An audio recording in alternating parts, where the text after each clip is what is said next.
Hey guys, in this month's Historical Fiction 101, I'm going to be reviewing Season 1 of Gentleman Jack.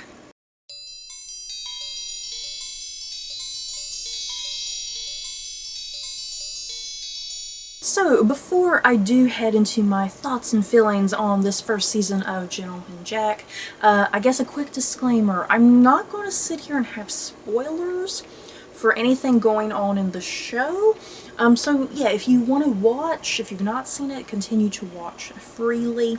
But yeah, I don't really plan on having any sort of spoilers in here. If something happens, I do plan on throwing spoilers in here, then I will warn you in advance. Season 1 of Gentleman Jack, which, by the way, I am saying Season 1 because I believe it has been renewed for a second season. I think it was intended just to be a limited series, but I think it was very successful, and there's definitely more story to tell, so yeah, it has gotten a second season, yay. So if you don't know what Gentleman Jack is about, it is a historical period drama taking place in England in the 1800s. It aired on HBO, and it had 8 episodes, and yeah, let me give you the IMDb summary of what the show is about. It follows the life of Anne Lister, who returns to her West Yorkshire home in 1832, determined to transform the fate of her fated ancestral home. So yeah, that's kind of the basic summary that was on IMDb. So yeah, let's get into what I loved about this show. Yeah, guys, let me put it out there. I really loved this show. I wasn't sure how much I was gonna like it, because in some ways this show is kind of outside of my comfort zone, to be quite honest. But I'm glad I watched it. You know, I'm really glad I gave this show a chance, because it did. It really just, I fell in love with it, to be honest. I really fell in love with it. So what this show is about, because yeah, me saying taking place in England in the 1800s, it probably, to someone who just kind of hears that, it probably just sounds like a stereotypical period drama, and you probably have a certain type of image in your head when I say that. You're probably thinking of something like Pride and Prejudice or Jane Eyre or Great Expectations. You know, you probably have a certain type of image in your head when I say historical period drama in England. But this show, it explores a lot of different things, and it really kind of raises the bar in some ways when it comes to historical period dramas. I'm really just loving the way historical period dramas are kind of progressing here in these last couple years, and how they're kind of continuing to go into the future, because it's like the genre is trying to be a bit more risky and daring and not so stuffy, I suppose. Because yeah, a lot of times people don't like historical period dramas because there's an air of stuffiness and just being very conservative, I suppose. So yeah, this show is none of that. It kind of pushes everything that you know about the genre. It kind of pushes those things to the side and makes it a bit more modern in some ways. Even though it takes place in a historical setting, it's done in such a way that you as a modern viewer can kind of relate and understand it a little bit better, and it doesn't feel so distant, if that makes sense. So yeah, let me kind of look at my notes here so I'm not forgetting anything.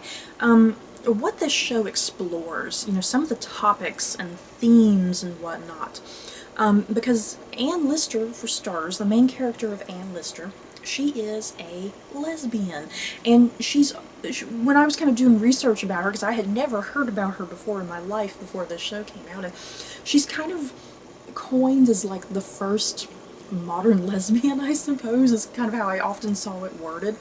And like, she was very open and vocal about her sexuality, and like everybody kind of knew about it.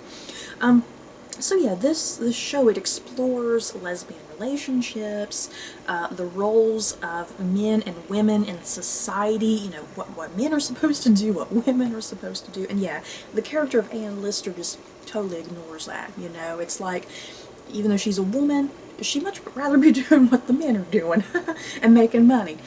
And it also explores the idea of power and control, who has it, you know, especially in relation to the roles of men and women, you know. The men seeming to have all the power and control, but yeah, a lot of these women trying to kind of get on top of that as well.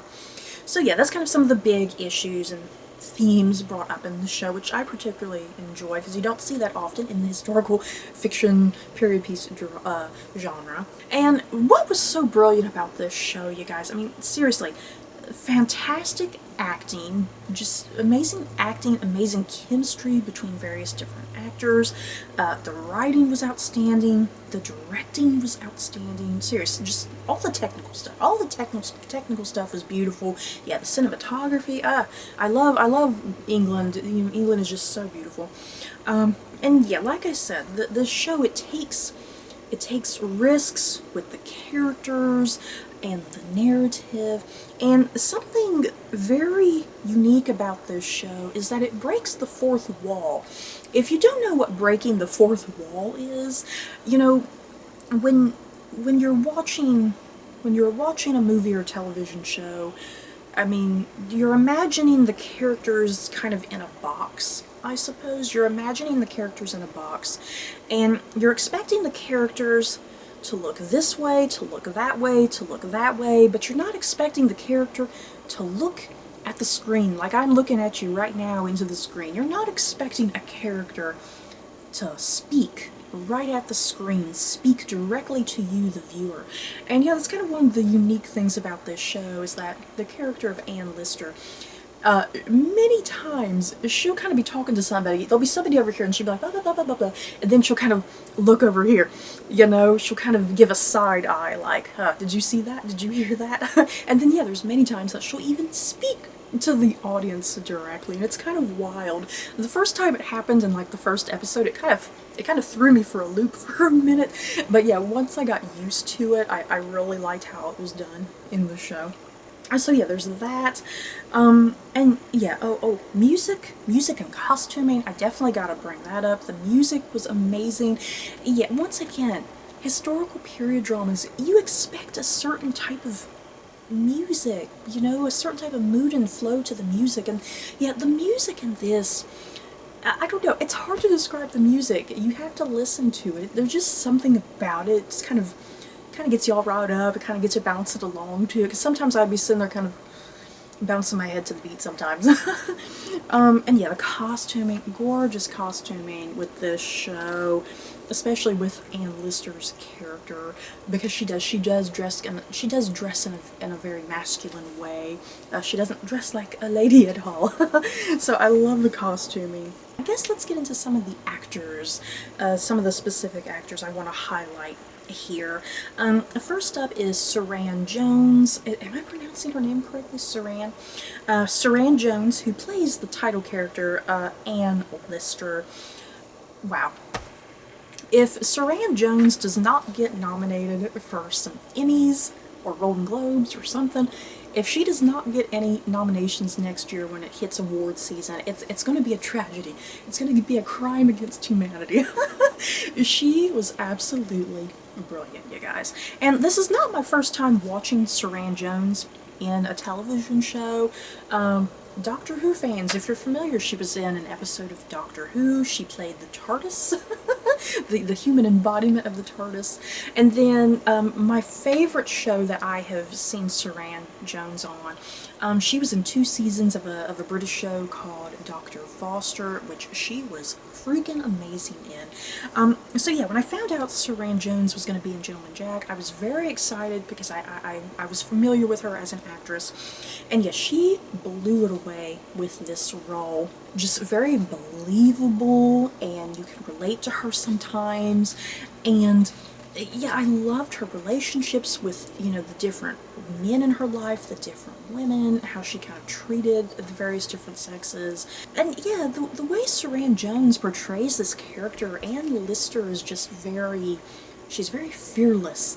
You know, she's very fearless, and she does what she wants, she says what she wants, and that's kind of risky sometimes, you know. It's kind of risky for her, because she is still technically a woman, even though she doesn't want to behave like one at all.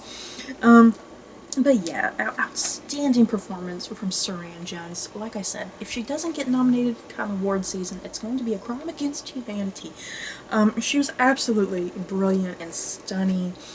Just the range of emotion that you can see and feel coming off of her, just gripping. And then you have Sophie Rundle, who plays Anne Walker. There's a lot of characters named Anne in this show, you guys. I about got confused a couple times. But yeah, Sophie Rundle plays Anne Walker. Another amazing performance here. Anne Walker is pretty much the primary love interest in this show, who Anne Lister is going after, for her kind of various different reasons. Some of it is for money purposes, some of it is for reasons because she does find Anne Walker attractive and she does have feelings for her. So yeah, Anne Walker is just a very interesting character. What I loved about the character of Anne Walker is that she's not a, I guess she's still a young woman, but I think she's supposed to be 28. I want to say they say her age is 28 in the show. So she's still a young woman, but you know, she's reaching that age where it's kind of getting a little scandalous that she's not married and settled down yet. So her character, Anne Walker, she's very shy and timid, and she stays closed up within herself, and she doesn't really talk to other people, or rather, people don't even really give her the chance to speak. Let's put it that way. A lot of people don't really even give her the chance to speak, so that's kind of why her behavior is the way that it is. And the thing with Anne Walker is her role in the show is that she's a character that's trying to come to terms with who she is, come to terms with her sexuality, and she's kind of the polar opposite of Anne Lister's character, because Anne Lister, she knows who she is in and out, you know, no questions. She knows she's a lesbian, she knows she likes ladies, she knows exactly what she wants in life. So yeah, Anne Walker, yeah, she's very confused, she doesn't know how to feel or think, and yeah, here comes Anne Lister into her life, who really pushes her boundaries and pushes her to open up and come to terms with who she is and kind of realize who she is. So yeah, Sophie Rundle, an amazing performance, because yeah, I mean from start to finish of this show, because she starts off a certain way at the beginning, but she builds up a certain degree of confidence by the end of the season. And yes, Sophie Rundle just did a magnificent job portraying that. And something I kind of forgot to mention, because I did, like I mentioned, Anne Walker is supposed to be 28, and then I think Anne Lister, she's supposed to be in her early 40s or maybe late 30s, somewhere in there, because it's supposed to be close to Saran Jones's actual age, either late 30s or 40s, I can't remember. But something I wanted to comment on, something that I liked about the show, because it is about lesbian relationships, and it's focused on two women who are older. You know, this is not a teen drama. You know, this is not a teen drama that you see on Freeform or the CW, and it's about very young people. You know, it's not about young people, it's not about teenagers. It's about older people kind of facing these issues, and you don't see that often at all, and I really liked that. But that was something different. And then another main character, we have Gemma Whalen, who I adore, and she played Marion Lister, who is Anne Lister's sister. Gemma Whalen, who you may recognize as Yara Greyjoy on Game of Thrones. So that was really fun. I'm used to seeing Gemma Whalen as, you know, really badass chick in armor. So it was kind of hilarious to see her in this show, you know, with her hair pinned up and a certain type of posh accent, and yeah, a pretty flowy dress and everything. So that was kind of amusing to me to see her totally opposite to how she was on Game of Thrones. But yeah, Gemma Whalen, another magnificent performance. I loved her in this. Yeah, Marion, you know, she's the sister of Anne. Marion is just all about, you know, order and organization and doing things in a proper way, and yeah, Anne just totally, her sister Anne just totally defies all of that, you know, and yeah, poor Marion. I'm surprised she didn't have a stroke by the end of the show. But yeah, Gemma Whalen, seriously, everybody in the show needs an award nomination. And then next up we have Gemma Jones, who is another actress that I have loved and enjoyed over the years. And yeah, Gemma Jones plays Ann Lister's aunt. I love the role of the aunt in this show. She's very supportive and encouraging. And the thing is, I'm not sure if we were led to believe that she knew that her niece was a lesbian, you know what I mean? I kind of got the impression that she knew all along. She knew kind of where her niece's, where her heart truly lied was with ladies, So I feel like she knew all along. That's kind of the impression I got. And yeah, like I said, she was just there as a very encouraging, open presence to Anne, which I liked. So yeah, another fantastic performance. And then something else great about this show, because it's a very large cast, and yeah, the supporting cast is so brilliant. Let me kind of just go through the supporting cast. I loved Joe Armstrong, who played, oh, I can't see my notes, Mr. Washington? I think that's what my notes say. Joe Armstrong played Mr. Washington. I loved him. I love Joe Armstrong in general. I love that character. Sean Dooley, who played Jeremiah Rawson, he was a great antagonist. Tom Lewis, who played Thomas Soden, who was kind of like a young farm boy. I loved his presence. And seriously, the Thomas Soden character went in some interesting, unexpected places, which I wasn't quite expecting, so that was kind of brilliant how that kind of eventually kind of tied into everything. And yeah, the whole supporting cast, they all contribute in some way, because on the surface, a lot of these random characters, you sit and think, well, how is this going to provide to Ann Lister's story? Because this is Anne's show. How does all of this tie in and connect to Anne's, her story? What does all of it mean? Every supporting cast member, they had something to contribute in some way that added to the plot and added to Ann Lister's story. So yeah, I mean, that's kind of it for my thoughts and feelings on season 1 of Gentleman Jack.